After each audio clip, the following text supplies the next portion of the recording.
This video is for all the guards out there, wearing their magenta uniforms and masks with PlayStation controller buttons on them. I wanted to make a quick, comprehensive guide to the guards, and what exactly their duties are at the facility in Squid Game. Then I was like, that's not enough. I don't want to stop there. I also want to analyze the heck out of them, and talk about some theories regarding who they are, as well as debunk one theory in particular. Oh, just a quick warning, there will not be any spoilers ahead. Nah, I'm just kidding. There's gonna be nothing but spoilers, so definitely keep that in mind. Let's talk about the hierarchy of the staff. The guards with the squares on their masks are at the top, triangles are in the middle, and circles are at the bottom. The circles are the ones who handle the more mundane / risky jobs. Risky jobs like driving a minivan filled with a bunch of unconscious civilians while wearing a ridiculous outfit that would attract a lot of attention in public. And the low-level mundane jobs being things like cooking for the competitions or cooking meals for the other guards, and delivering said meals with no enthusiasm. There's also loading dead players' bodies into coffins and then incinerating said bodies. Basically like the least fun jobs. The triangles are the gunmen. They are responsible for eliminating the players during the games or executing anyone breaking the rules. The triangle guards also maintain their gunman status outside of the facility as they go on field trip missions to track down intruders. Basically, they are the ones with the guns. They are also responsible for watching over the players as they move throughout the facility, like taking them to the bathroom or leading them to the next game. By the way, I'm always gonna make the case that the first game was pretty unethical. Like, I get it, the players can unanimously vote on stopping the games at any time, but usually when people think of elimination in games, they think, oh, I'm out, not, oh, I'm gonna die. 200 something people died in the first game without knowing that they were putting their life at risk. That's like 50% of participants dead without knowing exactly what was happening. And the guards intentionally hid this fact from the players by only bringing out one square and 8 circles during the introduction. But then after the first game, where it's revealed that players can die, the circle guards are then replaced with the triangles, aka the ones with the guns. If the players who died in the first game saw the triangle men with guns, a lot of them would probably have wanted to bail out earlier, or at least be extremely cautious about the games, and the guns would easily put anyone on edge, and inspire them to find out more information about the current situation. The squares are the supervisors, the highest level out of all the guards. The squares are also the only ones besides the frontman who can monitor the security camera feed, so they are the guards who the frontman trusts the most. They have a direct line of communication with the frontman, as each square is equipped with a walkie-talkie. It seems that walkie-talkies are the #1 way to communicate on the island. Now, the one who outranks everyone is, you guessed it,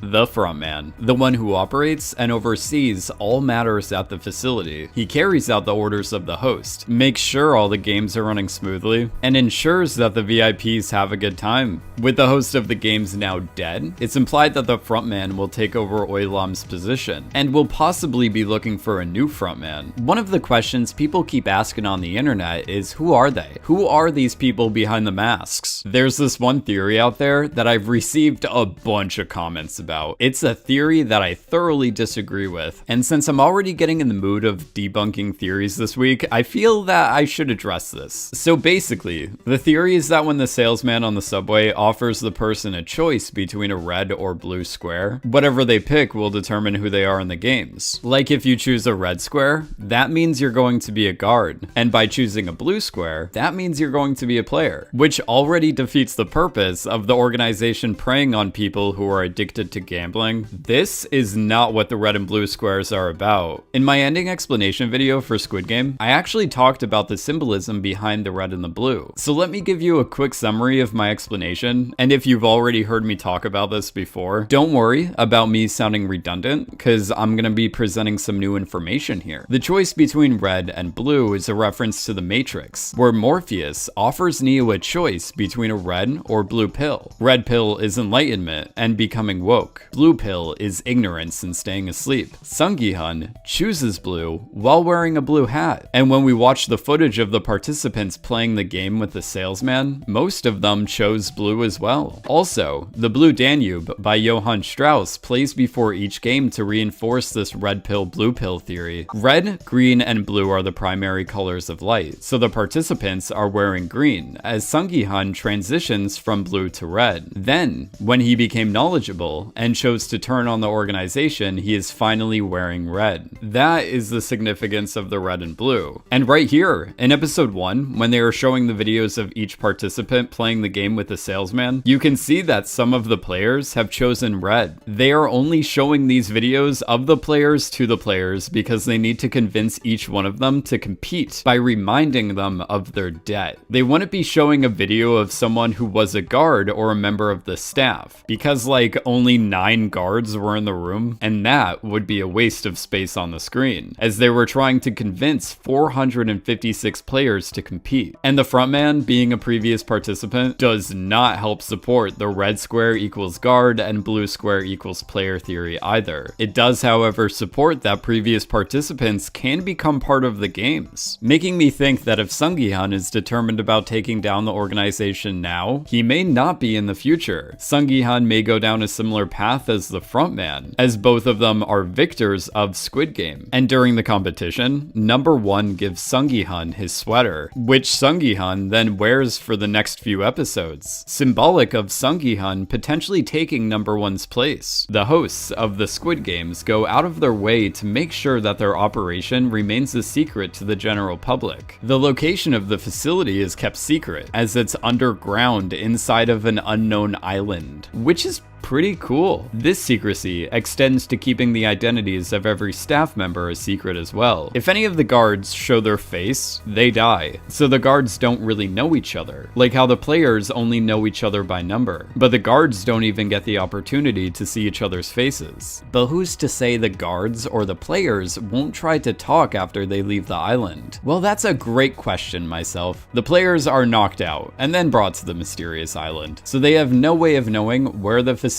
is. They don't even know that it is an island. Well, except for Saebyo, but she died. Thanks a lot, Sungwoo. The only connection the previous participants would have to the facility would be a business card with a phone number that no longer works. But these people are lower in society in terms of how society views them. A lot of them are either criminals or people struggling with like loan sharks. Some of them are immigrants, refugees, people who committed fraud, and those suffering from addictions like gambling. They are people that the police wouldn't really go out of their way for, so it's hard for their word to be taken seriously. And we already saw that the concept of the games is so ridiculous that the officers didn't believe Sung-gi-hun. Plus, after the first game, the players had a return rate of 93%, so almost everyone who agreed to participate in the games died, and those who are left on the outside won't be taken seriously by authorities and probably would just drop it, as they have enough problems already. As for the staff, this is a routine job. While working there would be no reason to fear for your life unless you break the rules. Those simple rules being, always wear your mask when outside of the room, do not converse without permission, as in don't talk unless your supervisor allows you to, and don't leave your room without permission. And if the host can put billions upon billions of won into the main prize, and afford a Bond villain level island for the games, I'm assuming the staff are pretty well paid. But this clearly isn't a traditional job, so who are the guards? The organization obviously does an extensive background check on the players, so who's to say they want to do the same for the guards? When player 119 grabs a gun and tells one of the guards to take his mask off, we just see a young man who kind of looks like a kid. This was a pretty mind-blowing moment, especially since he was a square. I was like, is every guard as young as this? But then we later see a bunch of other guards who are way older and are trying to smuggle organs out of the facility. So the guards definitely vary in age, but so far appear to be only male. This job would attract criminals, like the ones who hunt down Sung-gi-hun in the first episode, as the thugs at the beginning were also trying to sell other people's organs. So even if the staff is getting paid well, it doesn't stop these criminals from having a side hustle. The guards probably didn't go through any harsh conditioning or anything, as they were pretty patient with Hwang Jin-ho when he was undercover and acting all suspicious and stuff. For the same kind of reason they picked the players, when deciding who the guards were going to be, they picked people who were lower in society, specifically criminals, because your average person is not willing to kill civilians for money. The people who are typically willing to do that are people who are already criminals and have a history of doing such things. There's also zero trust between the frontman and the circle guards, as there is a camera in each one of their rooms. I'm assuming that the triangles definitely have cameras as well. It's hard to tell if the squares have security cameras in their rooms, judging by the fact that the squares are the ones who monitor everyone else, but it's most likely that squares watch over other squares. Other than that, their identity is kept anonymous amongst their coworkers, so they wouldn't feel threatened by the people around them. But the frontman and the host know who the guards are. So if any of the guards try to talk to the police, chances are they know the organization will come after them. It's kind of like turning on the mafia. It's really just something a lot of people don't want to do, because you know, like